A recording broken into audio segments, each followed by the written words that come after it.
E aí, pessoal, tudo bem? Estou aqui novamente com vocês aqui, com a galerinha do oitavo ano, para trabalhar com o componente curricular de História. Então, sou o professor Alexandre Tardelli e seguirei aqui trabalhando o Caderno do Aluno 2021.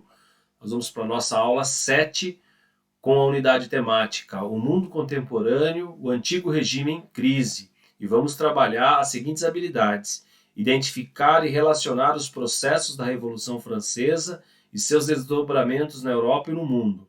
Também explicar as rebeliões da América Portuguesa, em especial a Conjuração Mineira, a Conjuração Baiana e a Revolução Pernambucana, estabelecendo relações com os ideais iluministas, com as revoluções burguesas na Europa e com a independência das 13 colônias inglesas na América. E vamos desenvolver o objeto de conhecimento, o conteúdo aqui, que é a Revolução Francesa e os seus desdobramentos, rebeliões na América Portuguesa, as conjurações mineiras e baiana. Então nós vamos iniciar agora, portanto, esse objeto de conhecimento para poder desenvolver essas habilidades. Então, nessa situação de aprendizagem 3 aqui, nós vamos falar da influência dos ideais iluministas no mundo contemporâneo. Então, nós vimos, né, o que foi o iluminismo, né, um movimento que surgiu na Europa, né, que trazia uma nova forma de pensar, né, e que, portanto, marcou o que ficou conhecido como século das luzes, tá? Então, esse movimento político, intelectual que nós vimos, né, que se deu na Europa, a qual ele vai trazer inúmeras consequências no continente europeu, que nós vamos estar estudando aqui, que entre elas vai ser a Revolução Francesa, mas não foi só na Europa. Então, o iluminismo ele influencia outras partes do mundo, como também no continente americano, seja na América do Norte, com o processo de independência das 13 colônias da América, e também teve influência no próprio Brasil, em algumas revoltas que ocorreram aqui no nosso país. Ok? Então nós vamos identificar agora essas influências desses ideais iluministas no mundo, portanto, contemporâneo. Certo? Então vamos lá. Para isso, né, como eu já mencionei aqui, que o iluminismo ele contribui, portanto, a essas ideias, né? Então, esses filósofos que se contrapunham principalmente essa centralização política, essa ideia, né, de que o rei tinha que governar com plenos poderes, enfim, né? Então, nós tivemos aí um movimento que se fortaleceu na França, principalmente, e que vai dar origem a uma mudança profunda na sociedade francesa a partir da Revolução Francesa. Tá? Então, a Revolução Francesa, quando a gente fala, é um marco da história, né? Ela é o início da Idade Contemporânea. Ela não foi um evento instantâneo, ou seja, o único, né? Mas foi um longo processo, tá? E a Revolução Francesa ela foi marcada, ela tem suas diversas fases, né? E ela foi marcada por diferentes conflitos e disputas políticas, tá? É importante a gente compreender, né, que ela foi um movimento, foi, né, portanto, bastante complexo e que se não deu assim, de uma hora para outra e de uma forma única, ok? Os ideais de liberdade e de igualdade advindos do iluminismo geraram mudanças sociais profundas na França e no mundo ocidental, tá? Sobretudo no final do século XVIII e na primeira metade do século XIX, resultando no fim do antigo regime e garantindo direitos a todos, independentemente da classe social. Tá? Então nós vimos que o que era o antigo regime? Era aquele absolutismo, né? Caracterizada pelo absolutismo, pelo mercantilismo, né? A qual os reis governavam, né? As nações, principalmente europeias, elas eram governadas por reis, né? Centralizadores que tinham plenos poderes, com forte intervenção, né? Nas questões econômicas por parte do rei em relação aos negócios, né, que se tinha da burguesia, tá? Então, os ideais de liberdade, de igualdade, advindos do iluminismo, portanto, vão gerar essas mudanças profundas, né, que vai por fim o antigo regime na Europa. É importante lembrar também que essas ideias de liberdade e igualdade, ela vai levar também o processo de independência das 13 colônias inglesas da América e também, né, é importante compreender as rebeliões na América Portuguesa, né, um caso aqui no Brasil, como nós tivemos aí importantes nas mudanças da dinâmica colonial que se seguiram, tá? Destacando o papel das 3 rebeliões citadas na habilidade, né, que é a Revolução Pernambucana, as Conjurações Mineira e Baiana, que elas tiveram, portanto, forte influência, né, dos ideais iluministas de liberdade e de igualdade. Okay? Então, não foi só na França, né, a França, né, obviamente, ela teve um impacto profundo, porque ela mudou, né, profundamente a sociedade francesa a partir da Revolução, tá? Mas essas ideias também, né, elas têm um impacto nas 13 colônias e na América Portuguesa aqui no Brasil. Bom, agora nós temos a atividade 1, que é a atividade de sensibilização, né? Então é mobilizar um pouco do conhecimento de vocês aí. Então vamos refletir sobre conceitos. Então a letra A. Pense sobre as palavras liberdade e igualdade. O que elas significam para você?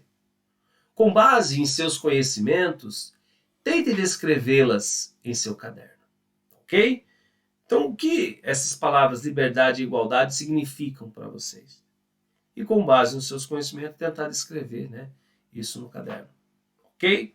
Letra B. Agora que você já descreveu, né, o conceito aí trabalhado na letra a partir do seu ponto de vista, as palavras liberdade e igualdade, pesquise os significados de ambas em um dicionário e os compare com a sua definição inicial.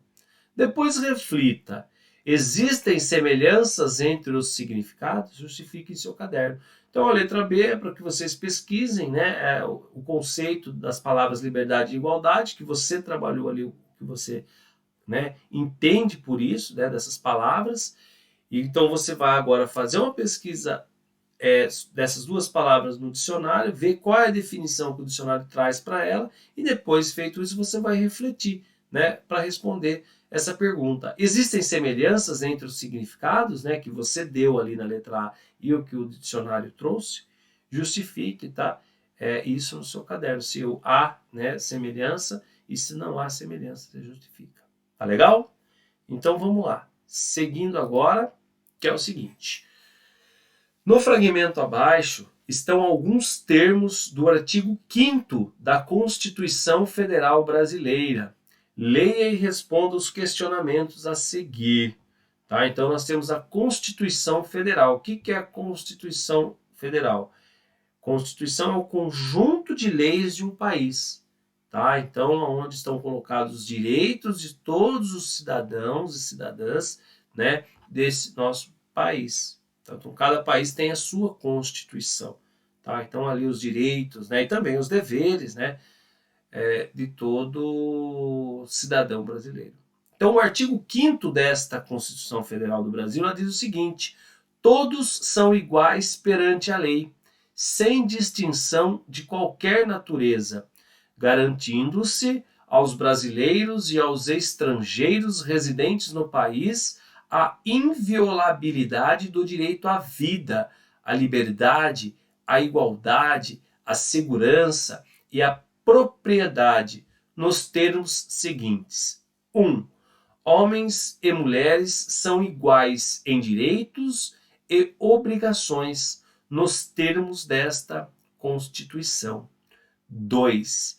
Ninguém será obrigado a fazer ou deixar de fazer alguma coisa senão em virtude da lei. 3. Ninguém será submetido a tortura nem a tratamento desumano ou degradante. E 4.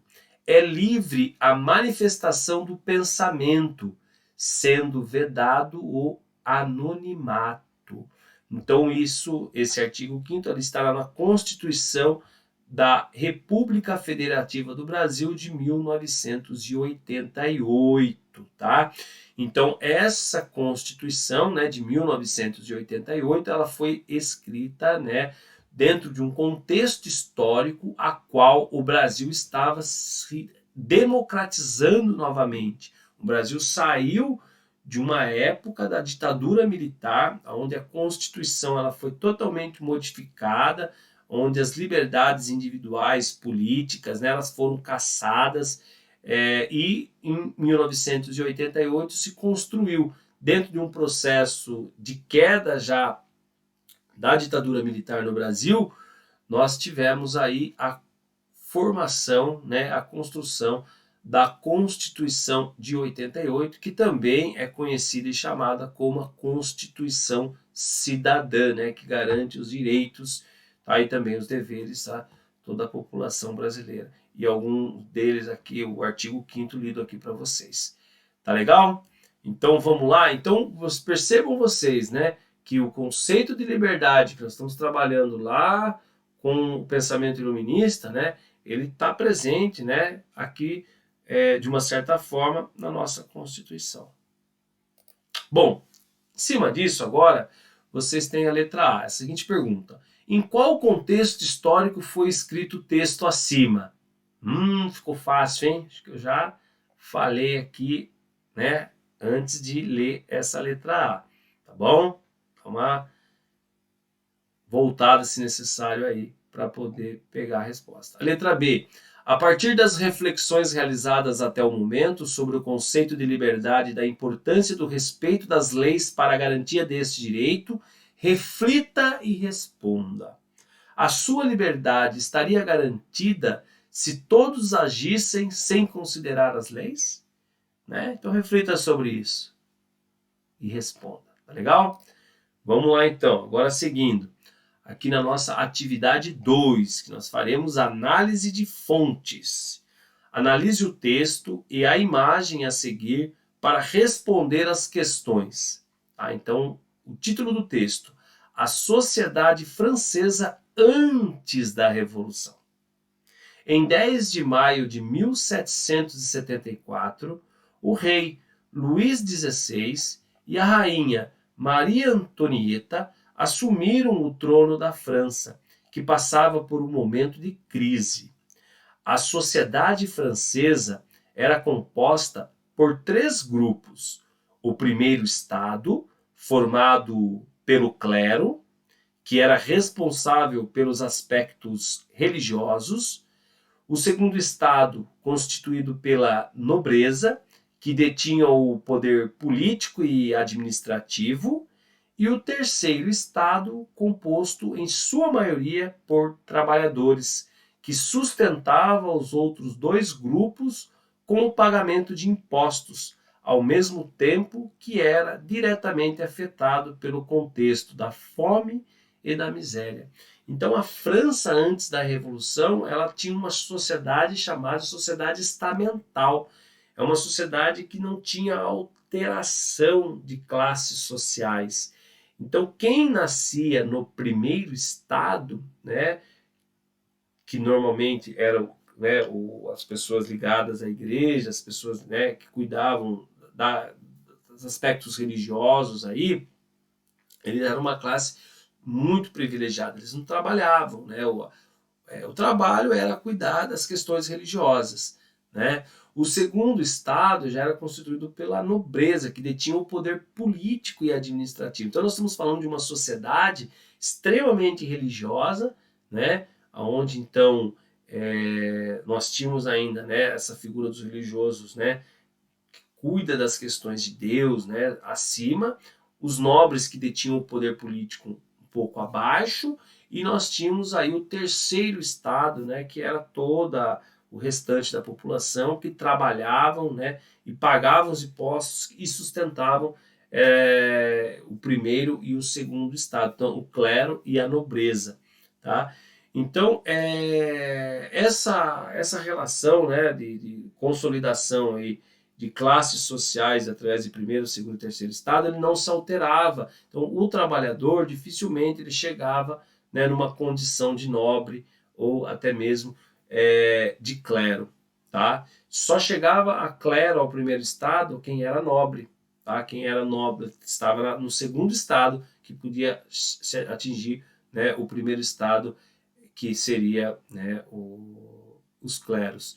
E, portanto, os trabalhadores eles dificilmente chegariam, né, a clero, e também, consequentemente, eles não conseguiam passar nem para o segundo estado, né, que era a nobreza, porque eram títulos, né, que os nobres eles tinham e que eram passados de geração para geração de forma hereditária, muitas vezes aí, tá bom?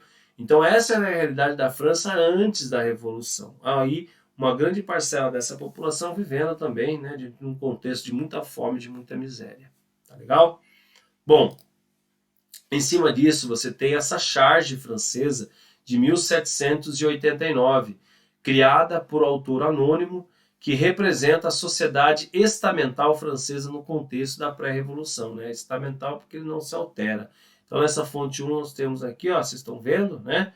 Aqui, ó, o terceiro estado, né? Seria a grande maioria da população, tendo aí como o clero aqui, tá? E os nobres, né? Aqui, sentados em cima, né? Do terceiro estado, da maioria da população, ok? Então essa charge aí, ela traz um pouco essa ideia de como era essa sociedade francesa antes da Revolução.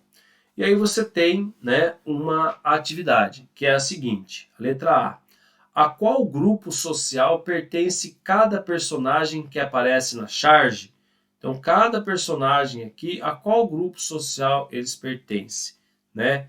Então, onde que está o clero, né, os nobres, né, e a maioria da população, os trabalhadores aqui. A letra B. Descreva em seu caderno os elementos que ajudaram você a identificar o grupo social, o primeiro estado, o segundo estado e o terceiro estado, de cada um dos três personagens, né? Então você vai descrever o que ajudou você a identificar, tá?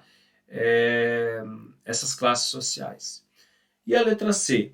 A imagem representa o conceito de igualdade pensado por você na atividade 1. Justifique em seu caderno. Então, a imagem, ela representa esse conceito de igualdade, né, que você pensou lá no início da atividade. Tá? Então, justifica aí a sua resposta. E aqui nós temos a atividade 2.2. Analise as fontes 2 e 3 e relacione-as aos ideais iluministas estudados nesta situação de aprendizagem. Depois responda o que se pede em seu caderno. Então você tem a fonte 2. A fonte 2 é uma releitura de uma charge anônima francesa de 1789. Procura representar uma pessoa se levantando do chão e se livrando de correntes que a mantinham presa e pegando em armas que estão espalhadas pelo chão. Os outros personagens, que representam um nobre e um clérigo, parecem estar assustados em atitude de defesa e fuga. Legal? Deu para observar aqui? Então vamos lá. Seguindo, nós temos aqui agora, né, uma linha do tempo a respeito de uma cronologia da Revolução Francesa. Então nós temos aqui no ano de 1763 o fim da Guerra dos Sete Anos. Então a França mobiliza muitos recursos financeiros para sustentar os conflitos, né, com a Inglaterra. Depois, no ano de 1781, nós tivemos o fim da Guerra de Independência dos Estados Unidos da América, com a participação direta do exército francês. Em 1787, nós temos os Estados Gerais, uma convocação dos representantes dos estados para discutir a crise financeira pela qual a França passava.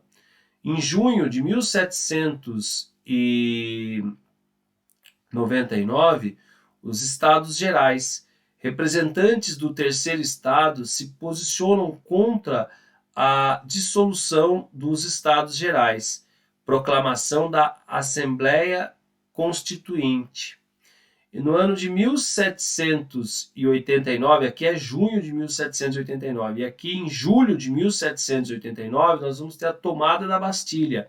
Então a população armada invade a Bastilha, importante prisão e símbolo de repressão, liberta os prisioneiros e destrói a sua estrutura.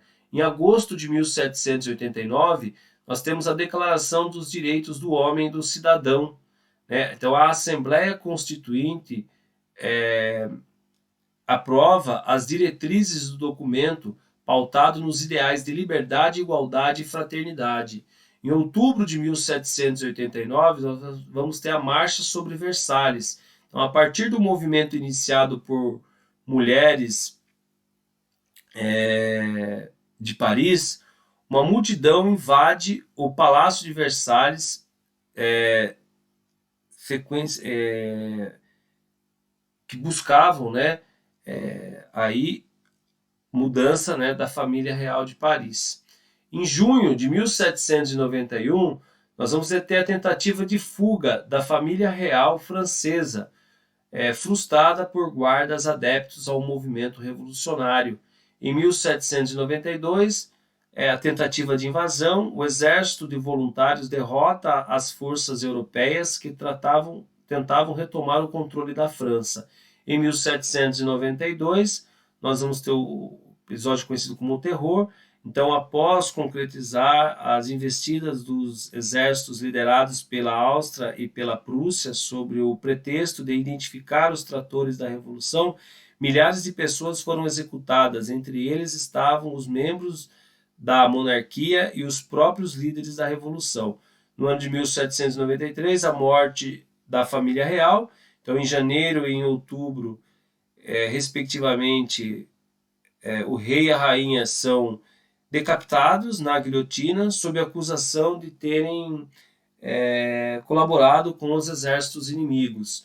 E no ano de 1794 nós vamos ter a morte dos líderes da Revolução, as principais lideranças da Revolução e da condução da fase do terror, Robespierre e Danton, são executados na guilhotina. Então você tem aqui uma cronologia da Revolução, por isso que nós vimos lá no início que a Revolução Francesa a gente não pode olhar ela, né, como um fato isolado. Nós tivemos vários acontecimentos até que de fato, né, ela se efetive, né, esse processo revolucionário que se deu na França. Bom, em cima disso, para finalizar aqui, vocês têm essas 3 atividades que vocês devem fazer. Identifique e escreva os eventos em que percebe a influência do pensamento iluminista na cronologia apresentada pela fonte 3, né? Então aqui, ó, nesta fonte 3 aqui, você deve, né, estar observando o quê? Os eventos que tiveram influência das ideias iluministas. Aí a letra B. Registre em qual momento do processo revolucionário francês do século XVIII, apresentado pela fonte 3, está representado na fonte 2. Tá? Então você vai identificar aqui qual evento, né, que é esse aqui, tá certo? Essa charge, né, que representa uma pessoa se levantando do chão e se levantando das correntes, né? E qual evento, né, essa charge aqui está relacionado aqui, dentro dessa cronologia. Tá ok? Então é essa que é para fazer a letra B. E a letra C. Formule uma hipótese para explicar o motivo pela qual o autor representou o clérigo e o nobre com expressões de espanto na fonte 2. Quais foram as consequências da Revolução Francesa para os integrantes do primeiro e do segundo estados? Né? Então, você pode também, né, tá retomando aí essas 2 fontes, né, observando aqui, ó, por que eles estão com essa cara de assustados, né? Eu acho que ali a legenda traz um pouco a informação. E aqui também, né, quais foram as consequências aí para os integrantes do primeiro e do segundo estado, né, em relação à Revolução Francesa, tá bom? Então é essa a nossa atividade, eu vou ficando por aqui e a gente se vê na nossa próxima aula. Bom, fiquem bem aí. Até mais.